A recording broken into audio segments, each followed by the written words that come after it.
Hello and welcome. Right then, let me get this done and dusted. You see them, do you not? Splashed across your screen.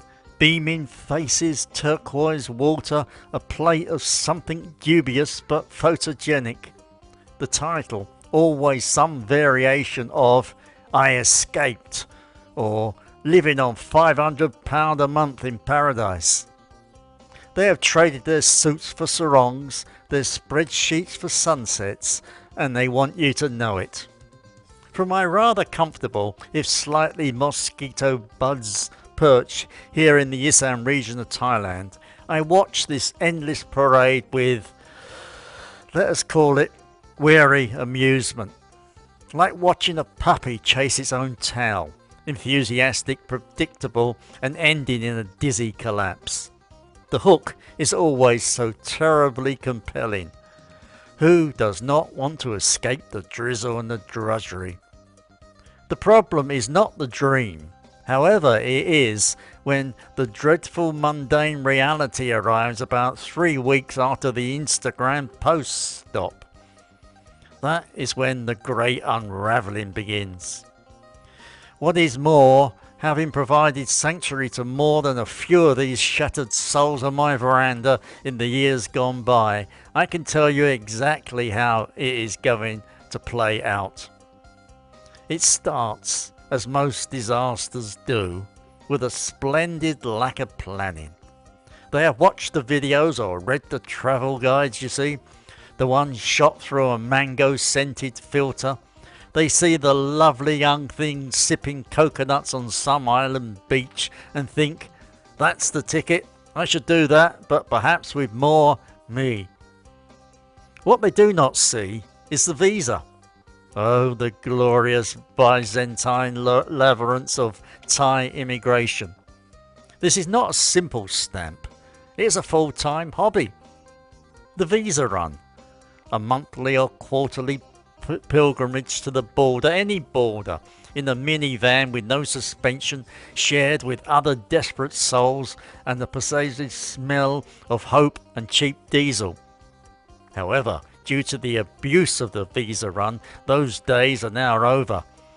Then there is the dream of working online, often smacks headfirst into the wall of illegal to work on a tourist visa.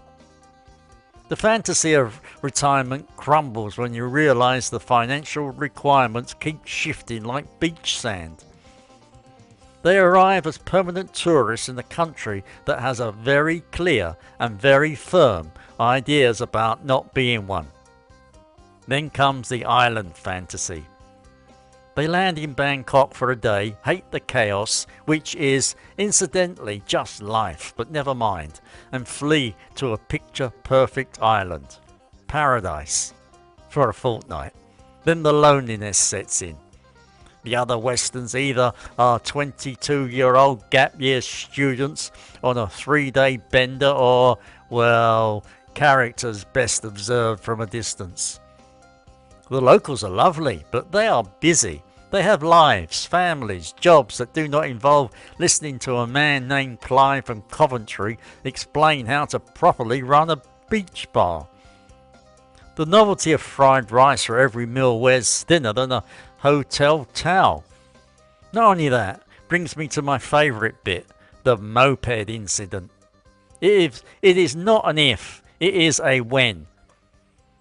Seduced by the freedom, the salt in their hair, they rent a scooter, often without a proper license and never with adequate insurance. There is a glorious 10-minute honeymoon period. Then comes a missed pothole, the unexpected soy dog, the sudden monsoon downpour on a greasy road. The next chapter of their Thai dream is now written in antiseptic and bandages at the local clinic, accompanied by a bill that evaporates their £500 a month budget in one go. Then they come here to find themselves, you see. A noble pursuit. However, Thailand has a wicked sense of humour. It holds up a mirror, and often the person staring back is a bit of a prat. The one who gets furiously angry because the 7-Eleven is out of his favourite ham and cheese toasties. The one who moans incessantly about the heat in a tropical country, for heaven's sake. The one who tries to recreate his life in Reading, but with cheaper beer and better weather.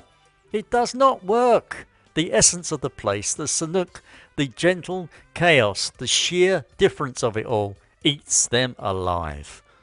They fail because they brought a suitcase full of expectations instead of a suitcase half empty, ready to be filled with patience and a sense of the absurd.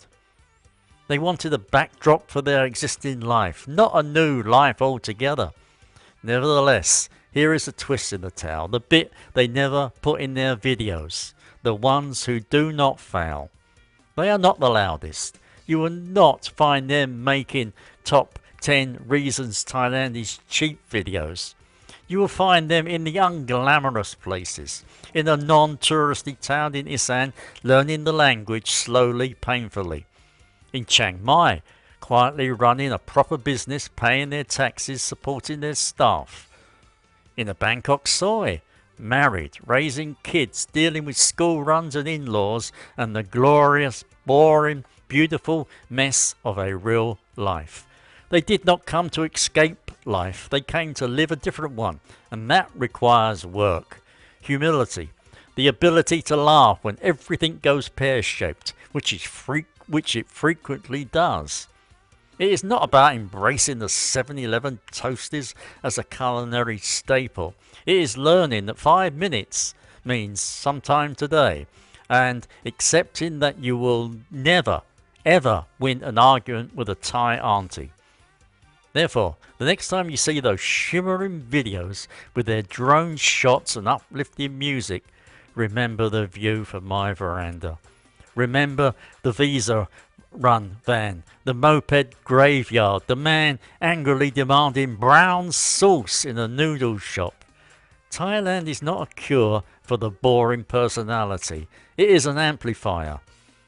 If you're decent, flexible and vaguely sane, it can be the making of you. If you are an entitled, planning-averse fool, well, let us just say you will make excellent cautionary tale material for grumpy old gits like me. Furthermore, you will be gone before the next rainy season. Right, I am off to water my orchids and shout at a gecko. If this has stirred something in you, a memory of your own folly perhaps, or righteous indignation, do the decent thing, smash that like button, subscribe if you must. More importantly, descend into the comments and share your thoughts. Tell me I am a miserable old sod, or share your own tale of tropical triumph or disaster.